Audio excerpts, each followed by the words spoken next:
हरि ओम। सर्वमंगलमांगल्ये शिवे सर्वार्थ साधिके शरण्ये त्र्यंबके गौरी नारायणी नमोस्तुते। जय श्री राम। साथियों नमस्कार। साथियों, एस्ट्रोलॉजर जेके का यूट्यूब चैनल पर आपका स्वागत है। साथियों, जैसा मैंने अपने पूर्व वीडियो में चर्चा किया था कि अभी हाल में मैंने फेंग शुई के आधार पर वास्तुशास्त्र का अध्ययन किया। अभी हमने वास्तु के रूप में तमाम आपके वीडियो बताए थे, परेशानियों से बचने के तमाम आपको उपाय बताए। अब मैं फेंग शुई के आधार पर जो वास्तु दोष के निवारण करने के लिए जो स्थितियाँ बताई गई हैं उस किताब के अंदर, उसी आधार पर आपसे मैं चर्चा करूँगा। तो जैसे मैंने बताया था कि वास्तुशास्त्र में 10 दिशाएं मानी गई हैं। 4 कार्नर, 4 दिशाओं को लेकर के आकाश तत्व, पृथ्वी तत्व लेकर के 8-10 दिशाएं हो जाती हैं। लेकिन फेंग शुई में आकाश तत्व, पृथ्वी तत्व को मान्यता नहीं दी गई है। इस तरह से उनके यहाँ 8 दिशाएं मानी गई हैं और प्रथम दिशा उनकी दक्षिण दिशा, उन्होंने उसको काउंट किया है। और ये कोई ताज्जुब की बात नहीं है। जैसे कि हम जब भूमि पूजन शुरू करते हैं तो पहले हमारी जो पूजा होती है वो आग्नेय कोण शुरू होती है। जैसे हमारे हिंदू धर्म में दिशाओं में सबसे मुख्य स्थान आपको ईशान कोण को दिया गया, लेकिन जब हम वास्तु पूजन शुरू करते हैं, किसी घर की नींव पूजा शुरू करते हैं तो पहले हम इस आग्नेय कोण से पूजा प्रारंभ करते हैं। तो इस तरह से फेंग शुई में दक्षिण दिशा को प्रथम दिशा उसने दिया। अब मैंने आपको पिछले वीडियो में दक्षिण दिशा के विषय में आपसे चर्चा किया था कि अगर दोषपूर्ण है तो क्या उपाय करें। इस प्रस्तुत वीडियो में आपको आग्नेय कोण अर्थात पूरब और दक्षिण के जो ज्वाइंट स्थान होता है, कार्नर होता है, उसको हम आग्नेय कोण कहते हैं। इसको मैं बहुत पहले कई बार बता चुका हूँ। तो फेंग शुई के अनुसार आग्नेय कोण का जो प्रतिनिधित्व करता है वह वायु तत्व होता है।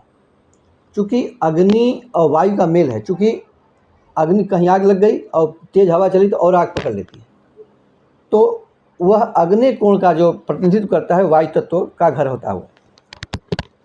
तो साथियों, यदि अग्नि कोण का यदि आपका घर का बैलेंस है, सही तरीके से बना हुआ है, वहाँ कोई वास्तु दोष नहीं है, तो उसके क्या प्रभाव होगा कि आपके धन धान्य में, सौभाग्य में, आपके पुरुषार्थ में, पुरुषार्थ का मतलब आपके जो ये धन इत्यादि का जो आवागमन होगा, मतलब प्रसन्नता का जो वातावरण में लगातार वृद्धि होती रहती है और संपत्ति वृद्धि होती रहती है। मतलब कि सुख, सौभाग्य, धन की वृद्धि होती रहती है जब अग्नि कोण हमारा सही रहता है, मतलब कि बैलेंस रहता है, उसमें कोई दिक्कत नहीं होती है।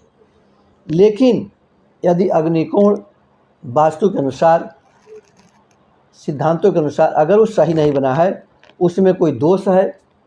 दोष कई प्रकार के हो सकते हैं साथियों। जैसे अग्नि कोण अग्नि तत्व है, अब अग्नि तत्व में आपने वहाँ जल की स्थापना कर दिया है, दोषपूर्ण हो गया। अग्नि तत्व आपने ईशान कोण में सीढ़ी इत्यादि बना दिया, दोषपूर्ण हो गया। इस तरह से तमाम स्थितियाँ होती हैं जो अग्नि तत्व को, अग्नि कोण को प्रभावित करती हैं, दुष्प्रभावित करती हैं। तो साथियों, अगर दुष्प्रभावित हुआ अग्नि कोण तो क्या होगा? लगातार दुर्घटना होती रहती है, कानूनी लड़ाइयों में आप फंस सकते हैं, पड़ोसी से, मित्रों से, किसी से वाद विवाद हो सकता है, जिसकी वजह से आप आवेश में आकर मुकदमेबाजी कर लेंगे। अब मुकदमेबाजी में एक बार फंसे नहीं कि धन दौलत सभी उसमें न्यूछावर होने लगेंगे, आपका मानसिक सुख चैन छिन जाएगा। तो अग्नि तत्व के ये अग्नि कोण का जो है, जो हमारा घर है, स्थान है अग्नि कोण का, उसको हमें सुरक्षित और सही रखना है, अन्यथा जीवन में दुर्घटनाएं, मुकदमेबाजी इत्यादि लगी रहेंगी।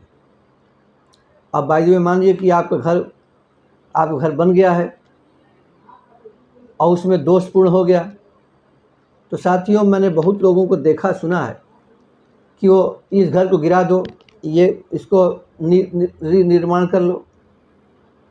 साथियों, यह कोई उचित तरीका नहीं है। फिर हमारी जानकारी का, हमारे शास्त्रों का क्या फल है? तो साथियों, वास्तुशास्त्र भी और फेंग शुई भी ऐसी स्थितियों में आपको दोषपूर्ण स्थान को सही करने का कोई न कोई तरीका बताई है। मैंने वास्तुशास्त्र में पढ़ा है फेंग शुई में, उन्होंने 8 प्रकार बहुत ही ठोस चीज़ों को वास्तु दोष दूर करने के उपाय के रूप में बताया है। तो वैसे तो हमने वास्तुशास्त्र के हिसाब से आपको तमाम और भी चैप्टर बताए हैं, लेकिन ये चैप्टर बिल्कुल नया चीज़ें सब है जो इसमें बताने जा रहा हूँ। तो साथियों, यदि अग्निकोण आपका दूषित है तो क्या करना चाहिए आपको जो है, फर्श पर लैंप अथवा टेबल लैंप अथवा वहाँ लाल रंग का बल्ब लगा दें।